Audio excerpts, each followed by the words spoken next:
Assalomu alaykum hurmatli yurtdoshlar. Bugun yakshanba va navbatdagi video efirimizni boshlaymiz.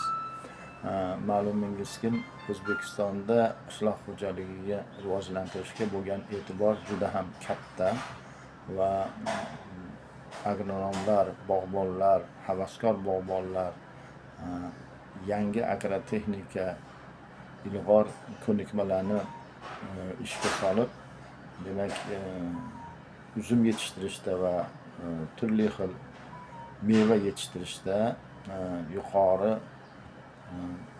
hosil olish niyatida izlanishlar va amaliyotda yangiliklarni va boshqa qo'shni davlatlarda va dunyoda bog'dorchilikda, uzumchilikda amalga oshirilayotgan yangiliklarni va ish uslublarini amalga oshirib kelyapti. Bilamizki, O'zbekistonning ko'p hududlarida uzum yer tok usulida yetishtirilayotgan joylar ham bor. Hozir ayniqsa bir necha yil davomida turli xil simbag'azlarga uzumni tortib agrotexnikalarni amalga oshirishda foydalik, afzallik taraflari namoyon bo'lyapti va bu ishlarni amalga oshirilyapti. Qandoq taraflari yaxshi, foydalik? Demak, shamol aylanishi juda ham yaxshi bo'ladi. Quyosh nuri birdek tushadi. Toklarga ishlov berishda preparatlarni zararkunanda va hasharotlarga qarshi qo'llanadigan preparatlarni purkashda bir xil tokki hamma novdalariga, barglariga bir xil imkon qadar purkalishiga erishilmoqda. Bundan tashqari uzumlarni, toklarni tarash, o'rahamtok, sho'rahamtok va hosilni terish kabi ishlarda, qator oralarida ishlov berish, yerga ishlov berishda, texnikani ishlashida ancha qulayliklarga ega. Bugungi mavzu ham simbag'azlarni foydalik, afzallik taraflari bo'ladi. O'simliklar bo'yicha maslahatchi agronom Rasuljon aka Xolmirzayev uzumlarni, toklarni simbag'azlarda yetishtirish afzalliklari to'g'risida tavsiyalarni beradilar va sizlarni qiziqtirgan savolingizga javoblarni beradilar. Keyingi vaqtlarda ko'p savol tushyapti. Lichkalarimiz yozyapti, telefon qilishyapti. Tik simbag'azlar haqida. Mana Voha tarafda juda ko'p maydonlar yer tok. Yer tokda o'zi ancha noqulaylik holatlari bor. Ular dehqonlar to'g'ridan to'g'ri shu bog'bonlar tik simbag'az haqida, uni afzalliklari haqida, ketadigan xarajati to'g'risida, usullari qanaqa so'rashyapti. Shu haqda bir gapirmoqchimiz. Avvalo, tik simbag'az qilinganda bunda texnika bilan ishlash osonlashadi. Haydov osonlashadi, texnika haydaydi, kultivatsiya, ochish, ko'mish, kimyo preparatlar sepish, kasallik va hasharotlarga qarshi kurash osonlashadi. Chunki tok ochiqda ikki tarafdan kimyo ishlar berish mumkin. Qo'l mehnati yengillashadi. Xomtak qilish, ko'k bog'lov, chilpishlar, shakl berish uzun yaxshi hosil bo'ladi. Chunki yerga tegib turmaydi. Kasallik kam bo'ladi. Hosil tez pishadi. Chunki quyosh nuridan yaxshi foydalanadi. Tagi tezroq isiydi.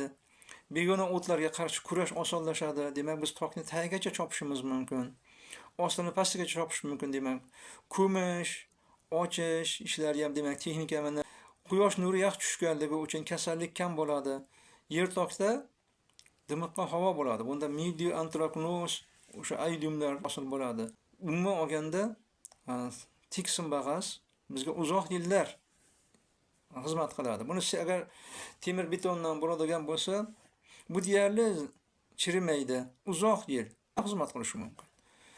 Endi buni simi agar yaxshi atsinkovoy o'sha yaxshi xromlangan sim bo'lsa, uzoq yillar, 20-30 yillar davomida bu sim xizmat qiladi.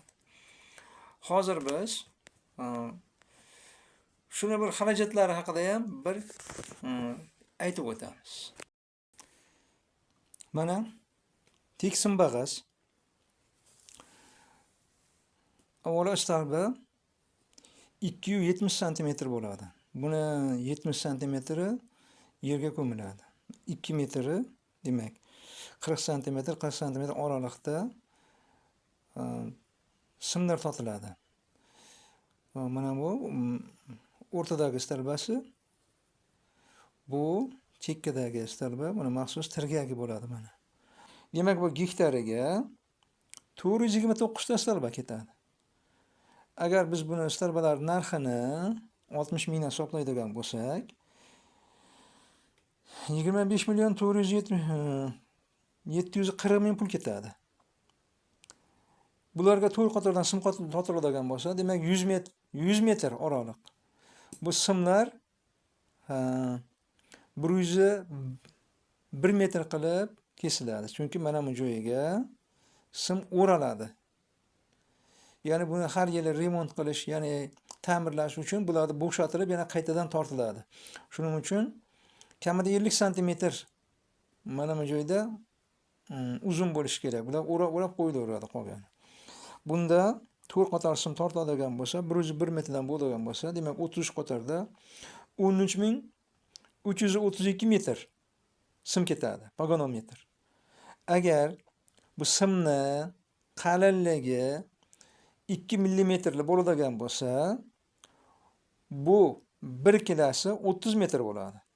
Endi bu o'zgarishi mumkin. Ba'zilarida 25 metr ham bo'lishi mumkin. Endi biz 30 metrdan olganimizda ham 444 kilogramm sim bo'ladi.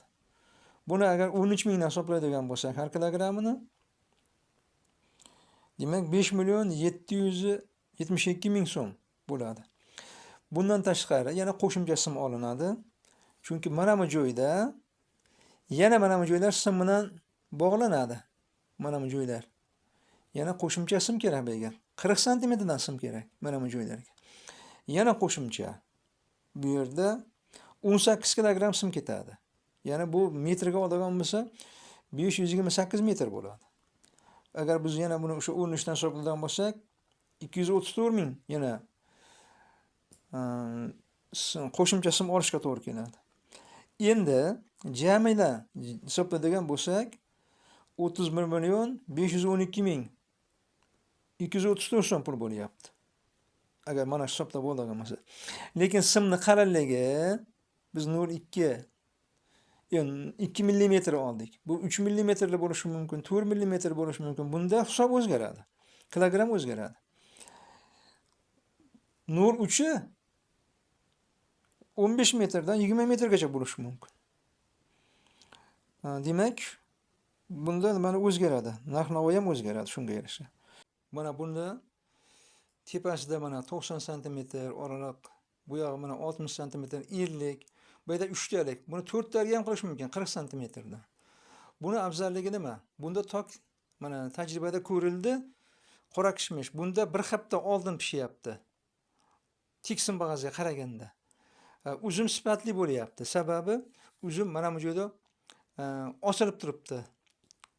Nimaga tegib qolmayapti? Mana bu turganda mana yerda holatimizni ko'rsak, uzum osilib hech narsaga tegmasdan, zanglarga, simlarga tegmasdan chiroyli bo'lyapti. Mana bu joyga opto yog' tushganligi uchun tezlashib ketyapti uzumni pishishi. Endi bu yerda hosil novdani ko'proq joylash mumkin. Ya'ni bu tarafda ham tok taraladi, bu tarafga ham tok taralish hisobiga, ya'ni hosil nuqtasi ko'payyapti.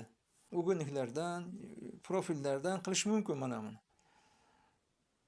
Ya'ni ham baquvvat bo'ladi. Mana bu yerda o'zi maxsus bolt bilan qotiriladi, buni bo'shatish mumkin. Ya'ni buni boshqa razmeriga qo'yish mumkin. Orasiga yana buni 4 talik qilish mumkin. 3 talikdan ko'ra 4 talik yana ham afzal. Mana bu simlarning oralig'i bir-biriga yaqinlashadi. Maslahatim buni 4 talik qiling. 3 talikdan afzal bo'ladi. Buni ham qilib ko'ring. Albatta qilingan xarajatlar qoplanib ketadi.